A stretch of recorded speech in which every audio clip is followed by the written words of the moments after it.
Hi everyone. Today's video is on properties of a square.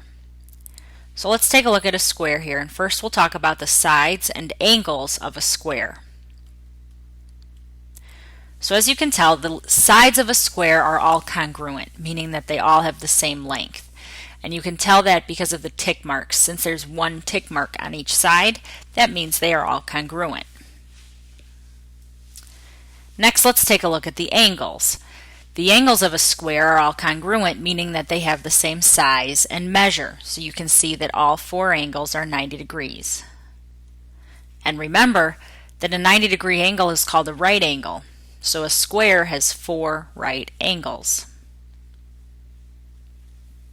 Now, because of all this, we know that opposite angles of a square are congruent. What that means is this angle and this angle are opposite from each other, so they're congruent, and obviously they're both 90 degrees. And this angle is opposite from this angle, so again, those are congruent and they're both 90 degrees.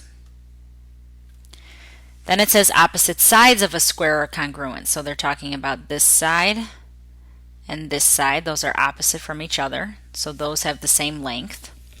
And then this side on top and this side on the bottom are also congruent, meaning that they have the same length.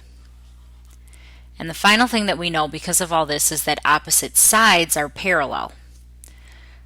So if you were to take this side and extend, now imagine that that's a straight line, okay? If it's a straight line and you were to extend it forever in both directions, and this side, if you could extend it forever in both directions, those two lines will never meet.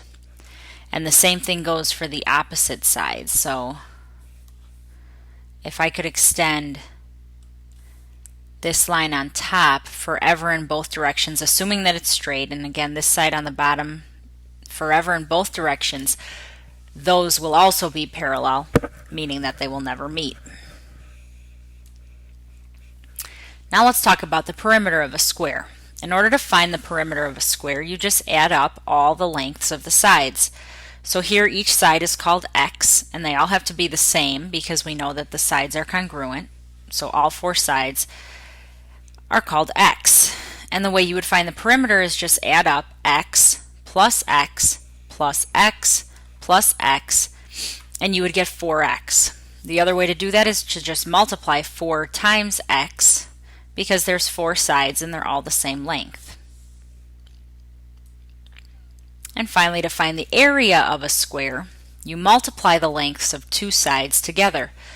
So if we call each side x again, you would just multiply x times x. So that's all for today on squares. Bye guys.